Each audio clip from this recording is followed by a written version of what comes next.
Hey folks, Paul Roberts here. This one's going to be a tale of two fishing journals. I recommend you go back and see last year's 2017's mid-fall journal, Video Fishing Journal number 9. Comparing this year with last year is informative in terms of just what drives our seasons and our fish behavior with it. But first, I want to give you a preview of a figure I've put together for a coming piece on the seasons. It defines the seasons by biologically significant water temperatures for largemouth bass, what biologists everywhere have come to term the master factor. The values here are pretty close for smallmouth bass too, within a few degrees cooler. So here we are once again. It's mid-October and we're now in mid-fall. Fall is most simply the transition from summer to winter. I define winter as defined by the bass as when water temperatures get down to around the 50 degree Fahrenheit mark. Fall is the slide toward that mark. Mid-fall I define as when our waters are unable to take on heat due to the seasonal loss of sunlight.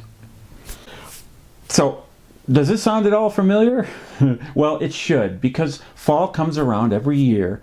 One of the few things we can count on this planet is that we revolve around that lovely star of ours, the sun, over the same course year in and year out. Last fall at this time, in Video Fishing Journal number 9, I gave that same opening paragraph. The same fundamental factors are at work this year too, except something interesting happened this year. Something that has the power to shine some light on a deep biological question about how fish work. This year, a pair of cold fronts descended on us, and they weren't your regular fall cold fronts. The first was a full week of 40 degree Fahrenheit rain. That front just sat on us for a full week. It was then immediately followed by an Arctic blast that brought snow and overnight temperatures down into the upper teens and low 20s. This is middle October, remember. This was at my house at 8,600 feet elevation. 3,000 feet below where my bass ponds are saw about 4 inches of snow. All I could say, looking down on those clouds, was there might just go my fall crankbait bite this year. So I went down to check. By the end of that first front, my ponds had dropped to 52 degrees Fahrenheit, top to bottom. By the end of the second, my ponds had dropped into the upper 40s, below the 50 degree Fahrenheit mark that appears to be the tipping point that takes our bass into winter. These weren't just in some areas of the pond, it was top to bottom. This was now those water bodies' core temperature. Last fall, in journal number 9, I continued my fall description. Mid-fall I define as when our waters are unable to take on heat due to the seasonal loss of light. So, what meager heating might occur after these unseasonable fronts that we had this fall could only be skin deep. Sun angle is now too low and the days too short for heat to penetrate very deep. So the big question here is, will that fall crankbait bite still happen? Will the bass follow the immediate conditions and have winter in mid-October, or will they stay true to the calendar? The latter is actually a real question because living creatures tend to know what time of year it is, possessing as part of their deep physiological infrastructure an internal clock. These are called endogenous, meaning internal rhythms, that exist at both daily, called circadian, and seasonal, called circannual, levels of timing. Exactly how these rhythms are controlled is not easy for scientists to get at. But what is known is that photoperiod tends to play an important role in entraining, that is setting and keeping tuned that internal endogenous clock. If this is the case, or the whole story, our bass should still be acting like fall bass. So what are fall bass? They're bass on an end-of-year high, a feeding binge, to put on fat, to both overwinter with, and to start the development of their reproductive tissues that begin in the fall. So this particularly unseasonable cold snap gave me the opportunity to explore further the role that endogenous rhythms might play in seasonal changes in terms of bass behavior. Will the crankbait bite still be on?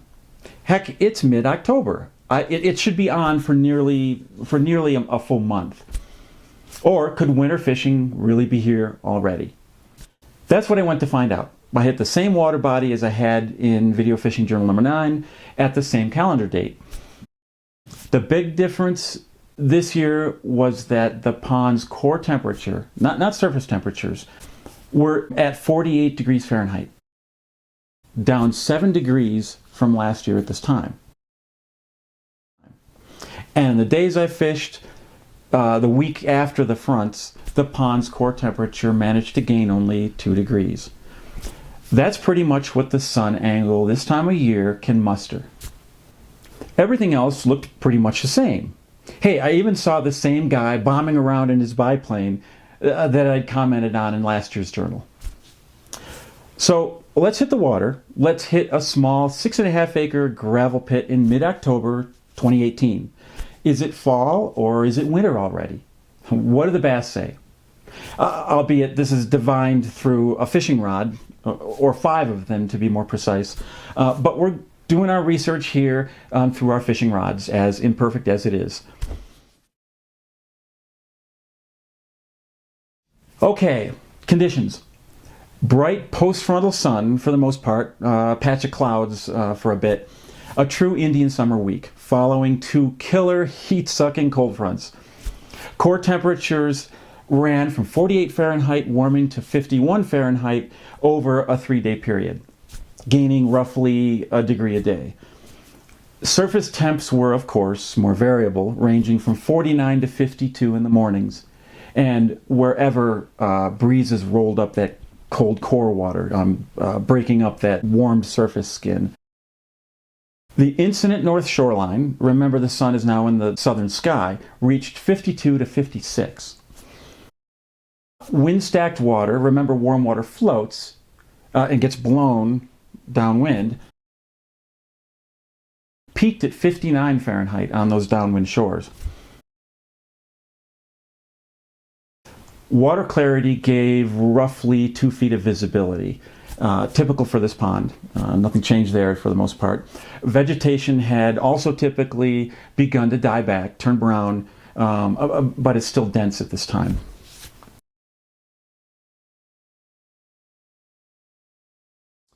So my opening tack is to fish as though it's typical mid-fall. Not because I think it's necessarily the best tack, I tend to follow conditions, but to try and highlight the unique conditions this year. And hey, maybe I'll be surprised. I wouldn't put it past largemouth bass to surprise me. So, not to put all my hopes in one presentation approach, I'll also have slower approaches with me. With no winter tackle, which is usually finesse tackle, in part because I have some confidence we're not quite that far along yet. I'm still holding out for a good fall crankbait bite. Okay, that's the backstory. How have the bass responded to these nasty, super cold fronts? Let's hit the water and find out what they have to say. All right, let's fish. Slow rise crankbait. And we're gonna hit this 48 degree temperature water. Come on, come on. Get off of there. Okay. And there's a lot of vegetation in the pond, of course. This is the end of the summer, and all the summer vegetation growth is here. So I'm going to be bouncing off a lot of stuff. I'm in the weeds now. There we go.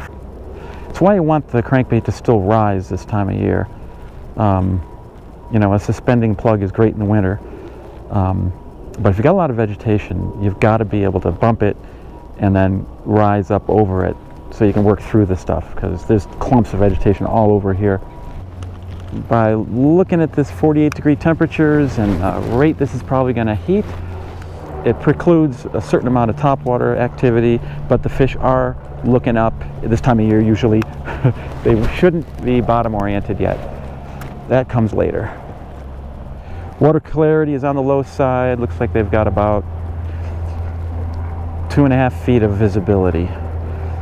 That's another reason to slow down a little bit. They still appreciate speed. Whoa, is that a... did I get knocked? But they don't have the energy to chase it. So again, we're going to use a lot of pauses, and it's going to be short accelerations that'll get them excited, and then pauses. 48, man. I'm usually fishing crankbaits like this in you know, up in the 50s. You know, I like the mid 50s for this. Low 50s, you end up slowing way down. 50s, we're talking winter. So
bass jumped clear in 49-degree water.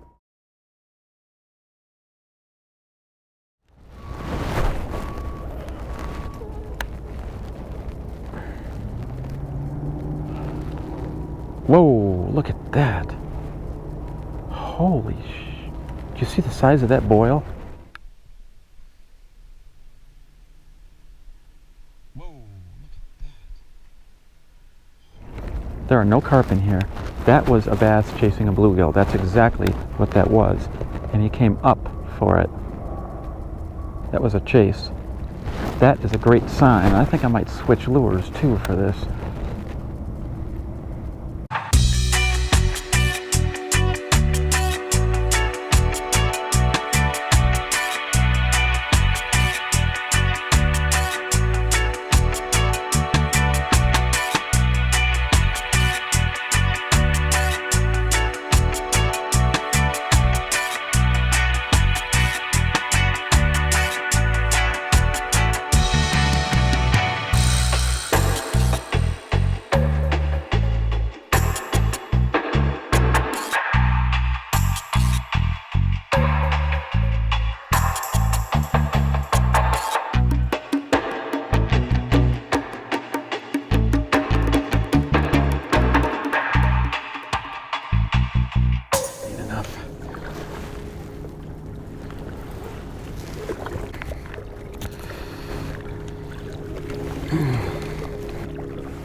Should be fairly weed clumpy in there. There's a chance the trench gets dug here. It starts running.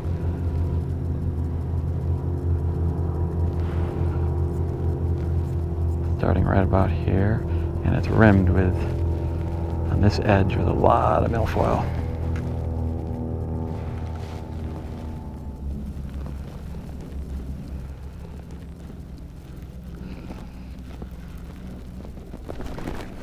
Whoa. Jeez Louise, I got popped. I'm on a short line here. I'll give you a little bit of line there, honey. Trying to get in those weeds, huh? Single tail hook. All right, nope, you're done. You're done. A little short of a line here. Oh, come on. There we go. All right. Crankbait. Are we back in business? You chase that right up. You're a pretty fish. You are a pretty fish. My word. And you've got some gonads there. I'm assuming a young female, smallish female, but I don't know. Not really too much red coming in yet. Gosh, you're in nice condition though. You're not a barrel, but you're pretty. You are pretty. There you go, sweet pea. All right, let's do that again.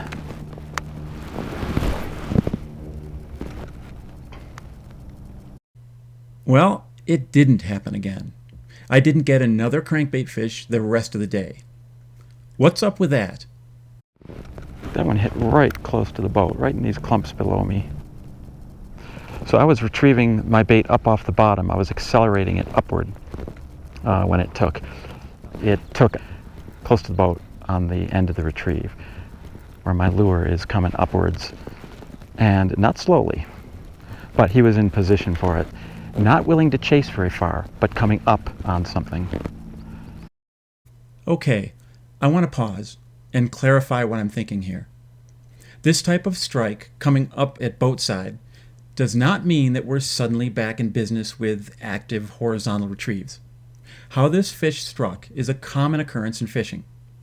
Fish striking at the end of our retrieve as the lure approaches the surface, often at boat side or at the shoreline when we're standing on the shoreline. It's a type of strike that can happen at any time, but it's more likely when fish are energetically challenged, such as in cold water.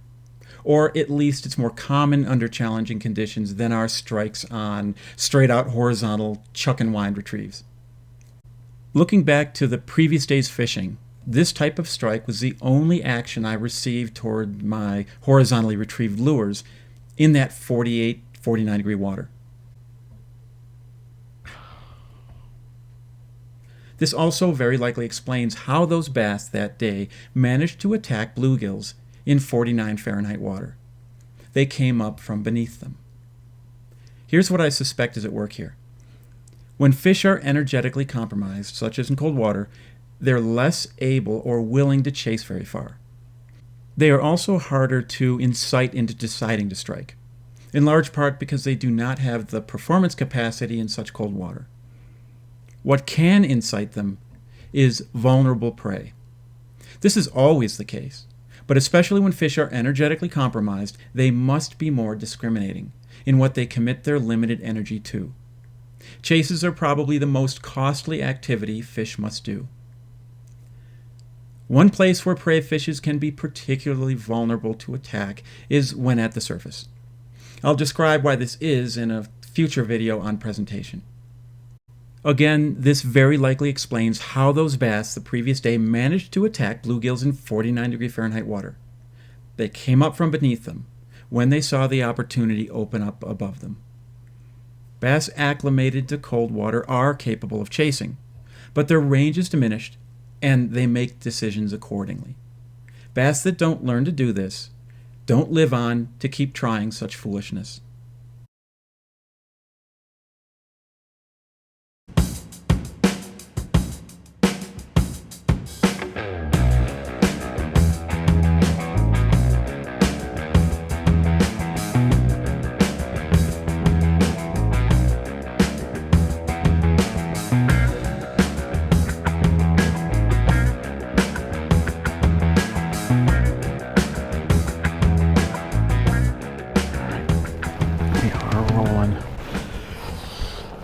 Alright, so now this is undercut, beautifully undercut cattails.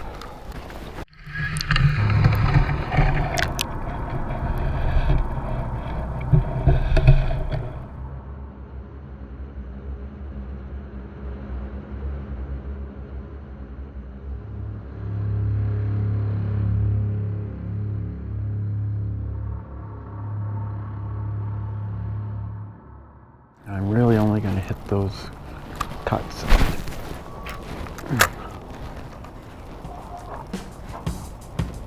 There's a bass. Oh! Darn. Well, I hope you saw that. That was pretty cool.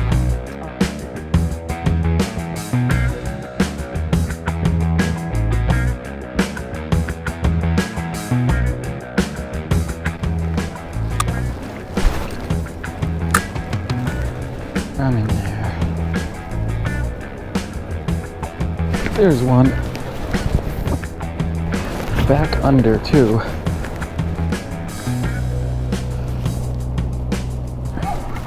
Right up against the bank.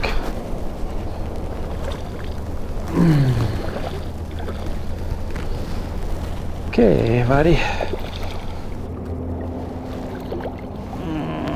I wonder if I know you.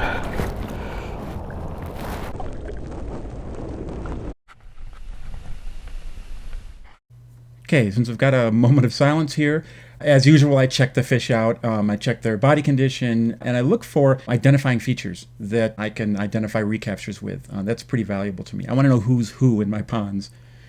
So I'm finding or catching, there are fish all over the pond. I'm only catching where there's heat. On this infinite shoreline, I'm having to put my bait right on the shoreline. That's where the overhead cover and the heat are.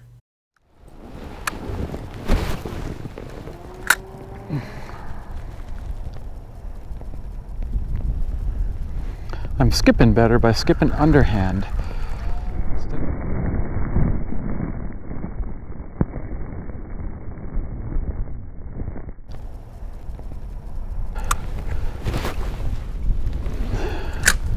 That seems to be working pretty nicely. Let me lay up in there.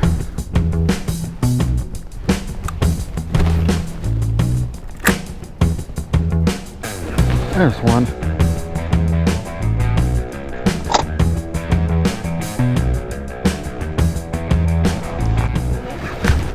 Right against the bank. Oh.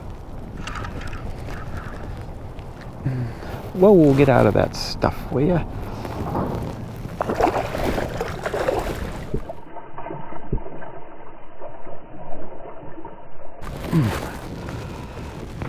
Get out of that. Whoa, you are a feisty dude.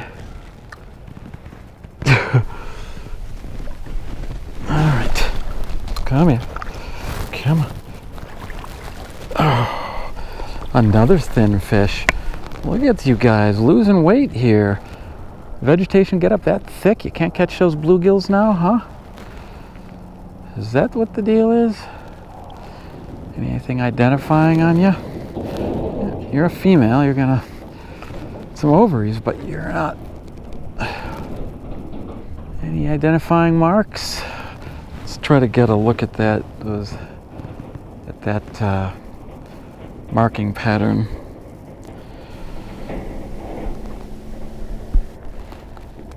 Well, definitely an aggressive fish. All right, honey, boy, you look familiar. There's a mark down there. All right.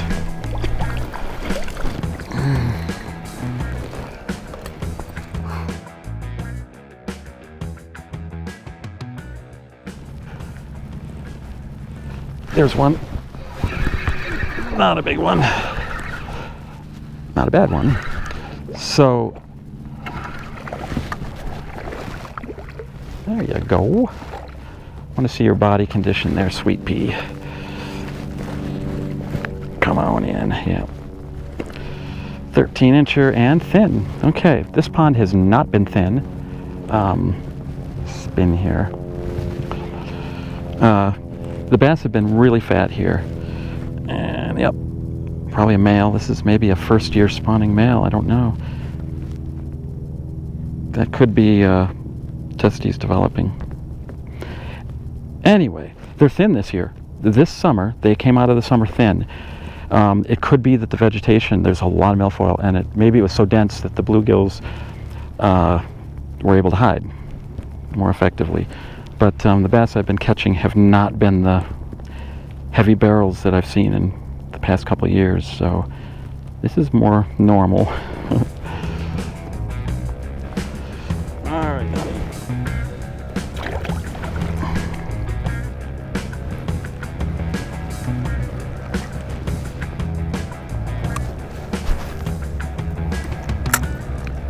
right back in there.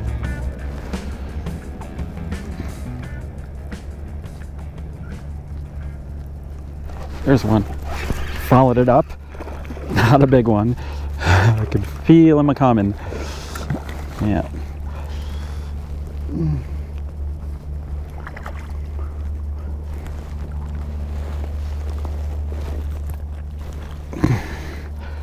Yep. Little 11-incher. Pretty thing. Teeny mouth. Yep. Gee, look at that little tiny head on you. You are a young fish, is my guess.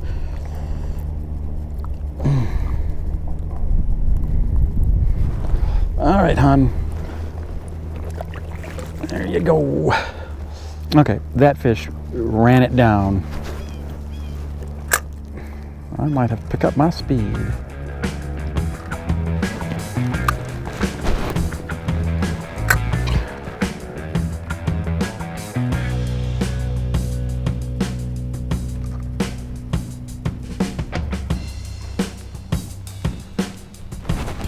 There's one. Oh, he came off. That was a good one.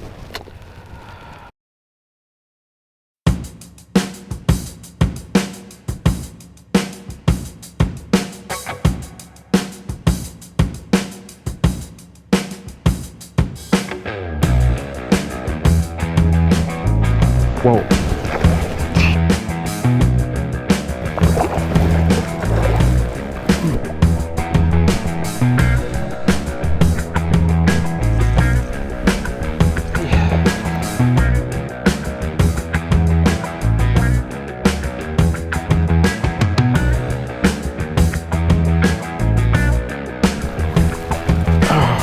Get a look at that.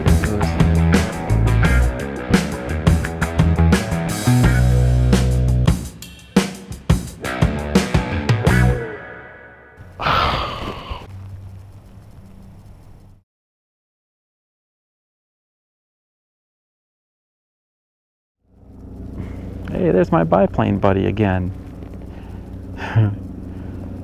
He's gonna have some fun. I guess I'm gonna have some fun too.